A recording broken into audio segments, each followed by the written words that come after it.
से नियम बना लो कि नूतन वर्ष से एक तांबे का लोटा जल सूर्य नारायण को अर्घ देना है हमको प्रतिदिन। घर का चाहे छोटा हो चाहे बड़ा हो। जिस सावधानी से सुनना, एक प्रश्न हमारे भीतर खड़ा होता है। जब हम सूर्य नारायण भगवान को अर्घ देते हैं, जल चढ़ाते हैं, तो वो जल पृथ्वी पर जब गिरता है तो उसके छींटे हमारे शरीर पर लगते हैं। क्या वो ठीक है?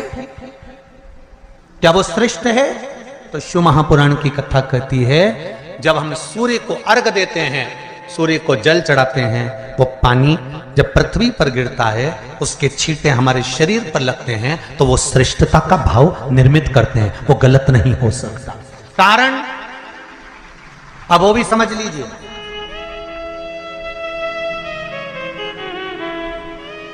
अब सूर्य नारायण भगवान को आप जल चढ़ा रहे हो तो छींटे नहीं लगे, उसके लिए क्या स्टूल पे चढ़ के चढ़ाओगे कि कुर्सी पे चढ़ के चढ़ाओगे?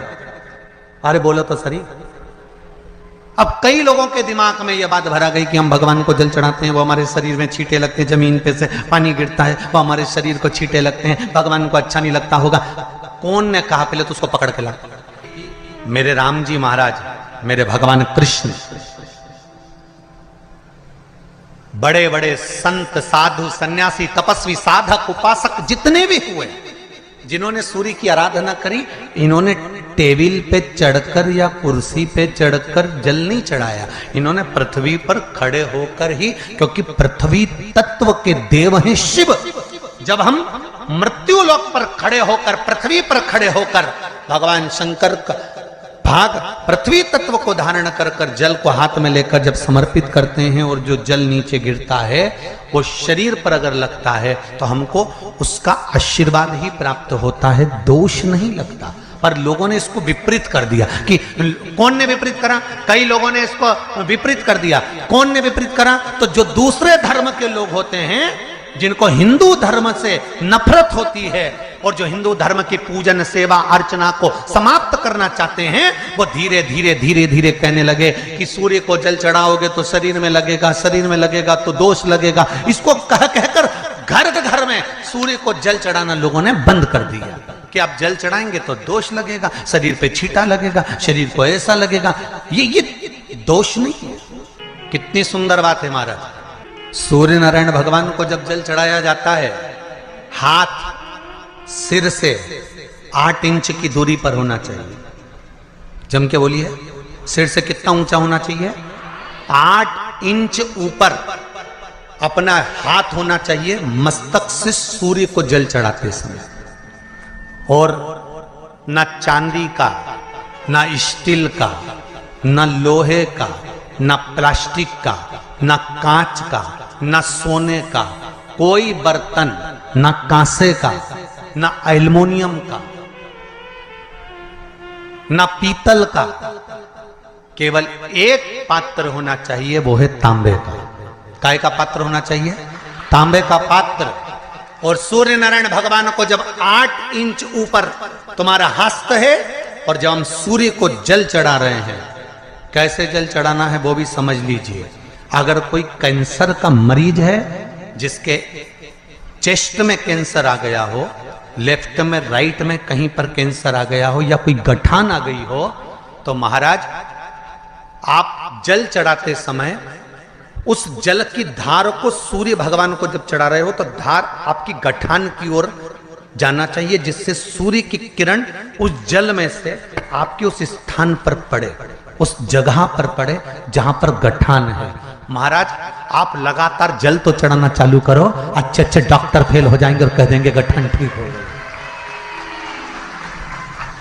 आपका लीवर और किडनी गड़बड़ कर रहा है, आप प्रतिदिन, आपका स्वास्थ्य गड़बड़ रहता है, आप प्रतिदिन ये ज्योतिष शास्त्र के अंतर्गत, रत्न शास्त्र के अंतर्गत, ये रत्न शास्त्र, ज्योतिष शास्त्र, रंग शास्त्र जो हमारे यहाँ है, रंगों के हिसाब से ये जितने रत्न होते हैं, माणिक हुआ, सोन, मोती हुआ, नीलम हुआ, मूंगा हुआ, पुखराज हुआ, ये क्यों कहते हैं ये पीला है, ये सफेद है, ये नीला है, ये लाल है, इसको शरीर में क्यों पहनाते हैं? उसका कारण होता है कि जब शरीर में पहनते हैं, सूर्य की किरण उसमें पड़ती है, हमारे शरीर पर वो कलर का इफेक्ट पड़ता है, उस कलर को शरीर पर लगता है, और शरीर पर लगता है तो हमारा शरीर धीरे धीरे, हमारी जो इंद्रियां हैं वो सही होने लगती हैं, काम सही होने लगता है। तो आप कहते हो ना सब, मैं कौन सा नक पहनूं, मैं कौन सा मोती पहनूं, मैं कौन सा पुखराज पहनूं, मैं कौन सा नीलम पहनूं, वो ज्योतिष शास्त्र के अंतर्गत, रत्न शास्त्र के अंतर्गत जितने रत्न हम पहनते हैं ये केवल उस किरण के लिए ही तो पहनते हैं कि जो सूर्य की किरण मिले, उस किरण का प्रभाव हमारे शरीर पर पड़े।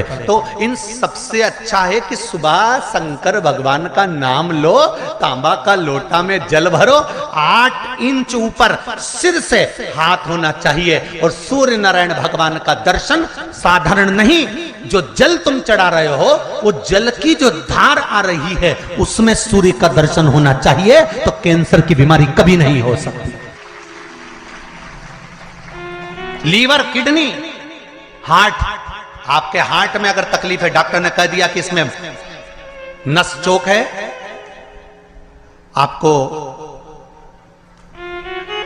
कहीं ना कहीं छल्ला डलेगा, आपको कह दिया इसमें कुछ ना कुछ प्रॉब्लम आ रही है, आप सूर्य को अर्घ देना चालू कर दो, सूर्य को जल चढ़ाना चालू कर दीजिए। आप सूर्य को जल चढ़ाओ, वो जल की जो तरंग आ रही है, वो जल जो निकल कर जा रहा है, उसकी जो किरण आपके हृदय पर, आपकी छाती पर पड़ रही है, नाड़ियों में पड़ रही है, नसों में पड़ रही है, उसका बल देखो तो सही।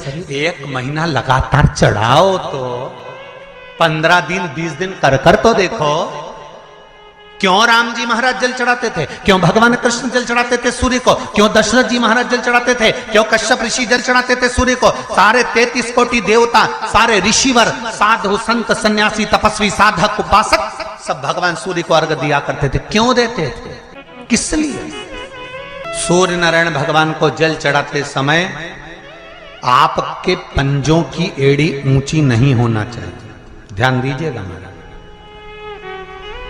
आपका पंजा पांव का पूरा की पूरा जमा होना चाहिए भूमि पर। हाथ कितने इंच ऊपर? 8 इंच ऊपर होना चाहिए। जल जो गिरे, सूर्य की किरण, सूर्य का दर्शन उस जल की रोशनी में करना चाहिए। क्या होगा उससे?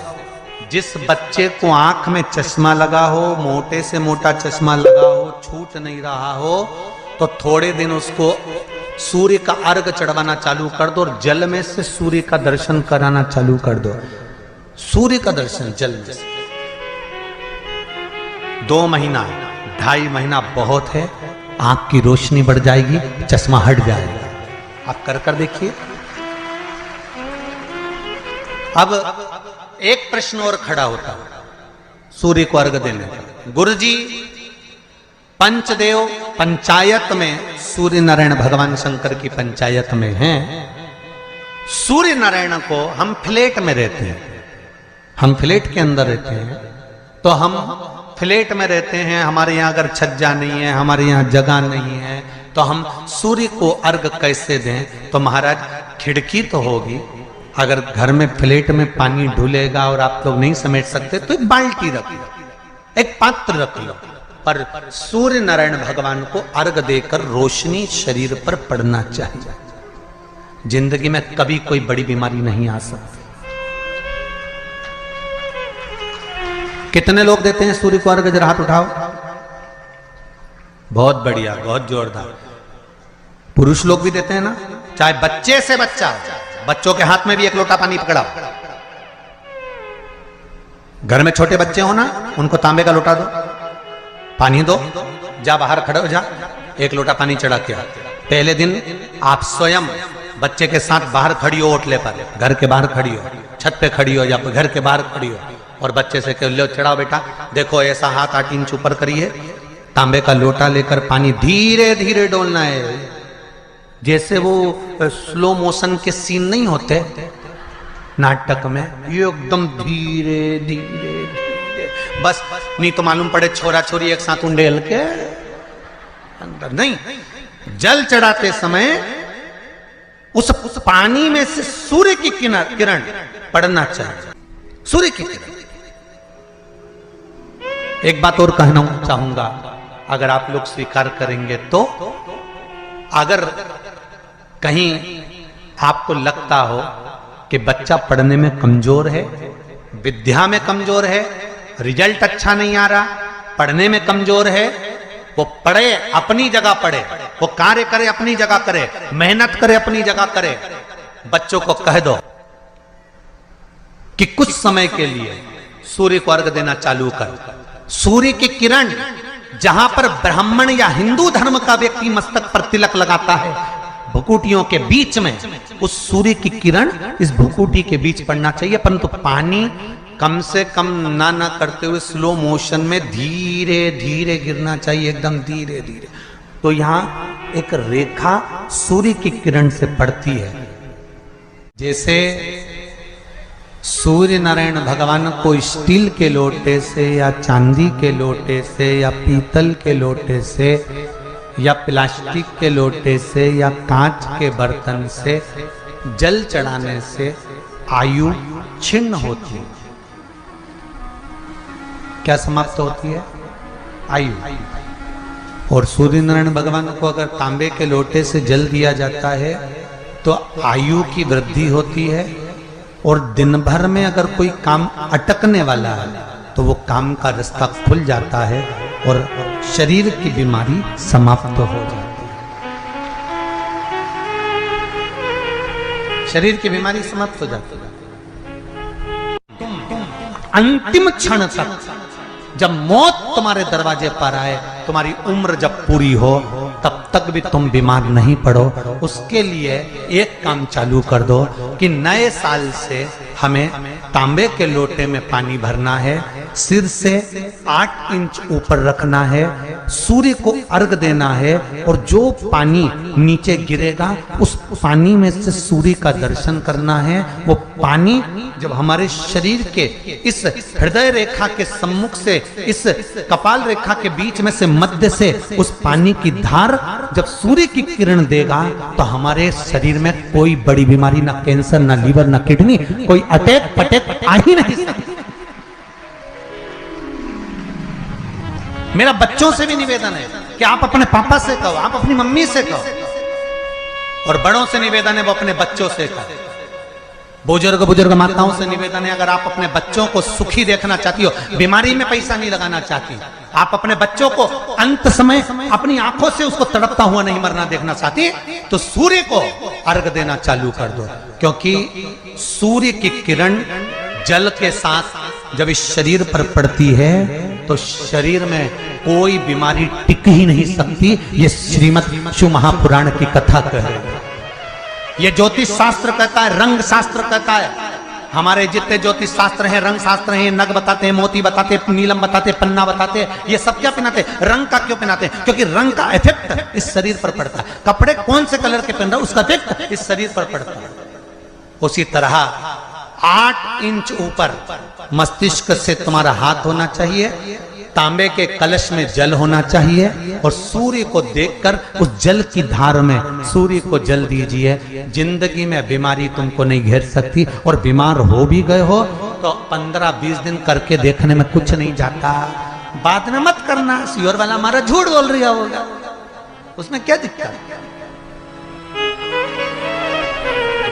क्यों कह रहे हैं, क्यों बोल रहे हैं? उसका एक कारण है, आज के समय में लोग 80 साल और 90 साल के होकर नहीं जा रहे भाई। आज के समय में लोग अटैक आता है, बीमारी आती है, कैंसर हो गया, शुगर हो गई, बीपी हो गया, 60, 70, 75, 55, 40 में लोगों के प्राण छूट जा रहे हैं। अगर ये पूरी पृथ्वी युवानों से जवानों से अगर विहीन हो जाएगी तो किस काम की? तुम्हारा कमाया गया धन किस काम का होगा? कौन कौन ले रहा है नियम? आज से 2 तारीख से नियम बना लो कि नूतन वर्ष से 1 तांबे का लोटा जल सूर्य नारायण को अर्घ देना है हमको प्रतिदिन। घर का चाहे छोटा हो चाहे बड़ा हो, जिस बच्चे को रोज बुखार आता हो, निमोनिया हो रहा हो, जिसका लीवर किडनी डैमेज हो गया हो, वो नियम बना लो, 15 दिन के अंदर 20 दिन के अंदर डायलिसिस में अंतर आ जाएगा तुम्हारे। तुम कर तो देखो, इस प्रभाव करो, बनाओ नियम।